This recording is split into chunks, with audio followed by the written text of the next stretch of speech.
आम इंतखाबात बर वक्त होंगे। जो भी निगरां सेटअप आया इत्तेफाक राय से आएगा। नवाज शरीफ और आसिफ जरदारी में बात तय हो गई।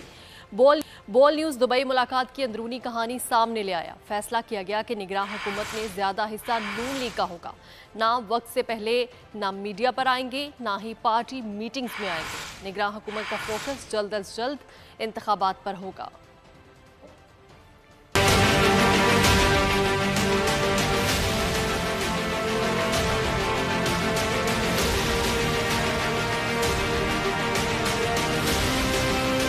आम इंतखाबात का फौरी इनेकाद, इत्तफाक राय से निगरां सेटअप का क़याम। नवाज शरीफ आसिफ जरदारी मुलाकात में मामला तय पा गए। दुबई मुलाकात में क्या बात हुई, क्या फैसले हुए, बोल न्यूज़ अंदरूनी कहानी सामने ले आया। पार्टी ज़राए के मुताबिक मुलाकात चार्टर ऑफ डेमोक्रेसी का तसलसल थी। इंतखाबी इस्लाहात और निगरां सेटअप का मामला डन हो गया। वफाक, सिंध और बलूचिस्तान में निगरां हुकूमतों का फार्मूला भी ओके हो गया। ज़राए के मुताबिक वफाक में नून लीग के तजवीज़ करदा अरकान की तादाद ज्यादा होगी। पीपल्स पार्टी और दीगर जमातों को तनासुब के तहत हिस्सा मिलेगा। निगरां सेटअप में सियासी और साबिक जुडिशरी के अफराद रखने पर इत्तफाक पाया गया। मजबूत टेक्नोक्रेट्स को मामले से दूर रखा जाएगा। नाम ना मीडिया पर आएंगे, ना जमाती मीटिंग में डिस्कस होंगे। निगरां हुकूमत और इलेक्शन कमीशन का फोकस सिर्फ बरवक्त इंतखाबात पर होगा।